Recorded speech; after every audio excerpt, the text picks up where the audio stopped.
Good evening. I'm John Batchelor. Gordon Chang of Forbes.com is here with me. South China Sea, Paracel Islands, about 150 miles off of Vietnam, well within the economic zone. May 1st, a billion-dollar oil rig towed into place by the Chinese, CNOOC, the state-owned oil exploration and development company, surrounded by dozens of craft. The incident sparks soon enough the Chinese to reinforce because the Vietnamese go to protest. There are deaths. There are evacuations of Chinese nationals from Vietnam. The story so far. Soon there are two very large amphibious craft with Marines and high-performance missiles, and there's a missile boat come in from China with anti-submarine warfare helicopter on board, preparing what it looks to be a war zone. Now, the turn of the screw. We welcome Harry Kazianis. Harry, I've got news for you. It's not just the fishing boat that was run down by a Chinese craft in this last days, causing what looks to be an international incident. But tonight we have a report from Reuters, just for you, Harry, that the Chinese are declaring that this oil rig they pulled in May 1st has found gas, and the area has got enough gas to put it into production. A former Vietnamese diplomat is immediately quoted in Reuters. Everybody's reading this around the world right now, Hanoi, Ho Chi Minh City, and Beijing, saying if they claim that they're finding oil with that rig, this is definitely going to go to conflict. Harry, are we looking at a second Vietnam-China conflict in some fashion, this time at sea? Good evening to you. Well, good evening. Good evening. Well, I think with this late-breaking news, we have to wonder what happens next. We recently had a Vietnamese boat just recently be sunken by the Chinese in an incident. Of course, the Chinese are claiming otherwise.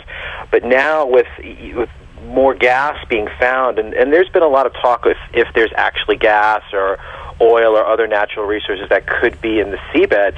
If this claim is actually accurate, this is only going to inflame tensions even more. One really has to wonder, why the Chinese just didn't kind of keep this to themselves, keep it a state secret, really probe and try to find out how much oil or gas is actually down there, and then sort of, lay the plot forward, if you will. But to come out and just declare this, obviously, for reasons of nationalism and reasons for domestic politics, it plays good for the leadership to do these type of things. But over the long term, this is definitely a mistake on the Chinese part to make these sort of declarations. And it makes me really question, the Chinese leadership's motivations for doing this. It's very concerning. Harry Kazianis is managing editor of The National Interest and a non-resident senior fellow at the China Policy Institute. Gordon?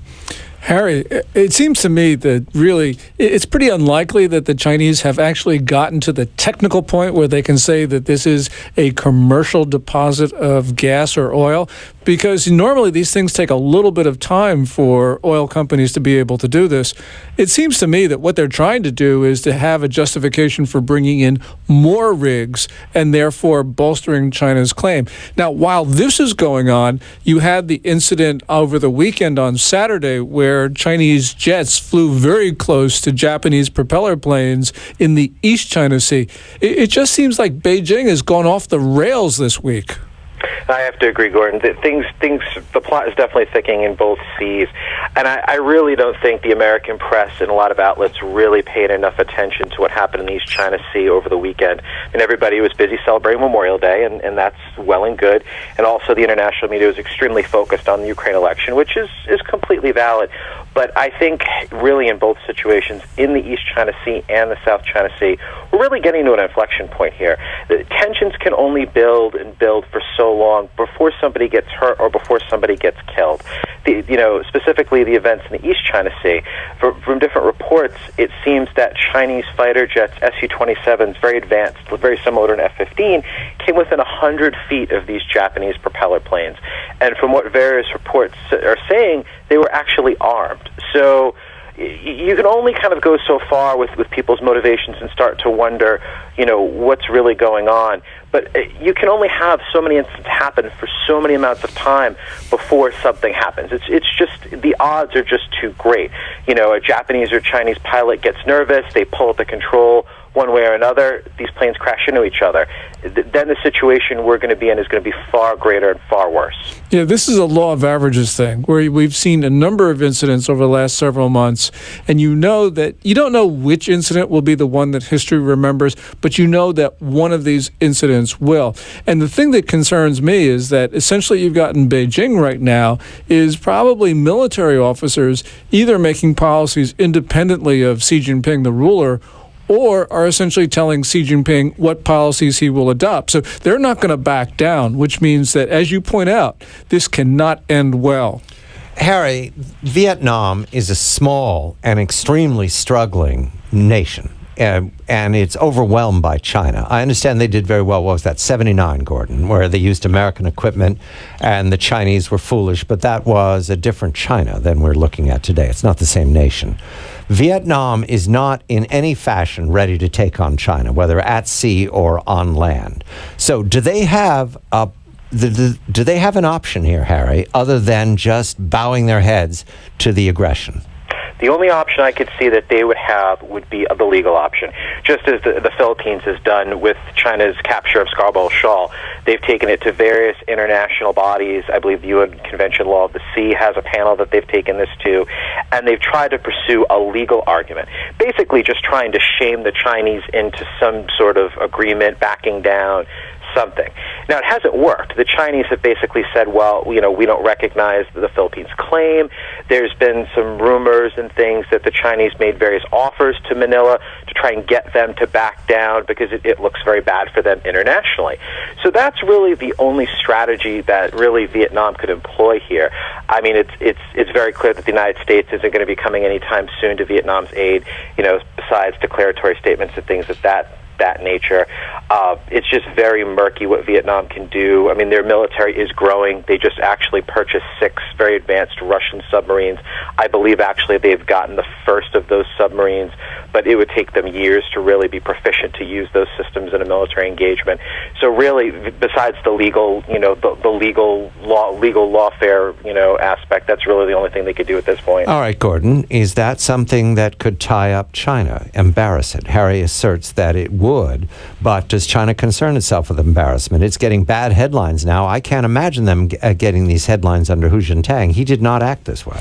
Right. I mean, Xi Jinping is very different, and it is a different China, and they don't care really what headlines they get. What they're really concerned about is a couple things. One of them is they make sure that they don't compromise, because that would be political suicide for the Communist Party.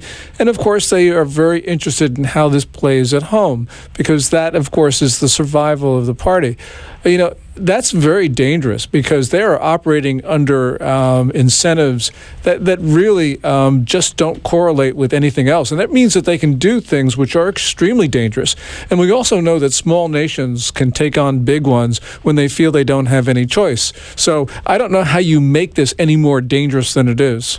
The president, making a speech today at West Point, Harry, to the graduating class of the United States Military Academy, said that in the South China Sea, he is inhibited. His hand is tied because the U.S. Senate has not ratified the law of the sea. Gordon's presentation is that China has ratified the law of the sea, and yet what we're witnessing in South China Sea is a violation of the law of the sea. So a very simple formula here. China signs a treaty and doesn't care about it, and the President of the United States is saying, because we haven't signed on to that treaty, we can't act.